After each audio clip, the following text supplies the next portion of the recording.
Every morning I wake up and Freyja is somewhere on my legs.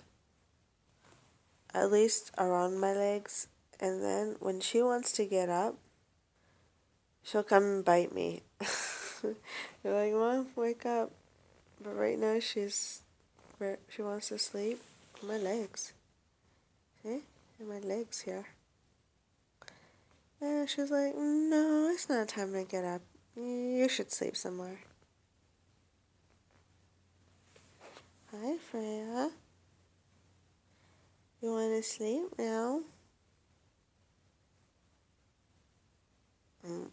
It's a good life she has, really.